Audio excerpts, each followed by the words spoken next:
YouTube. Welcome back, or welcome to part 2 of the forge build. Today I'm going to be focusing on getting the framework done. I'm going to be using reclaimed materials, which I normally like to do. Saves me going and buying wood as well. I'm going to be getting a beam across there first, and one across here, and one on either end. Then that will give me my gauge for my rafters, cut the rafters, drop them in, and then get some sheets on top and see how we're getting on. So yeah, let's get to it.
cover, same on this side. Set the angle on the roof in square. Cut the rest of the rafters, drop them in, and then we'll try and get some boards on there. I've also got to cut that telegraph pole at the back there, but I've got to go and get the chainsaw. So yeah, we'll get to that now.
And as usual, lovely bit of British weather, the rain.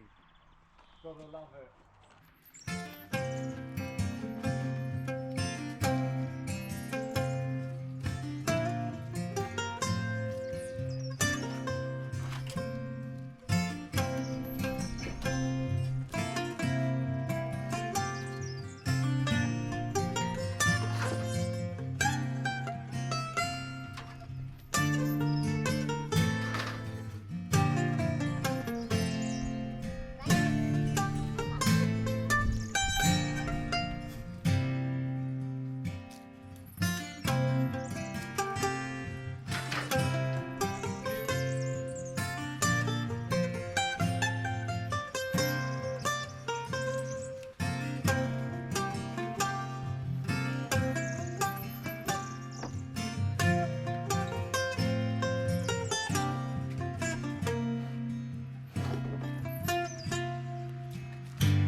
I didn't video much because, as you can see, it's tipping down and the mud, it was all getting too much. But and then I've put corrugated metal to this point and then some fiberglass boards to finish it off, which is what I had. I've just got to do some fire masticing around the flue there, make that watertight. It doesn't need to be too watertight, but because I'm only going to be in here with the forge, so. But it'd be nice to not get wet. And then, yeah, I might put a bit of gutter in along this edge because the water's draining off there quite a lot. So now I've got to start doing something with this floor because I can't handle the mud anymore. I'm going to put some weed mat down and maybe some stone in there. Get that all done. Then that'll probably be in the next video. So if you haven't, click the subscribe button. It's down there. Click it, and then you can follow along to see. I'm going to put granite all along the back there, a little granite wall. I was going to do it along here, but I'm not sure now. And then I'm going to build the forge itself out of granite, because I've got a big pile of that stuck down there. So yeah, if you want to see how that goes, and if you want to leave a comment down, also do that. Let me know what you think. It's not expert by any means, but I'm using what I've got, and it also tidies up around here. So yeah, thanks.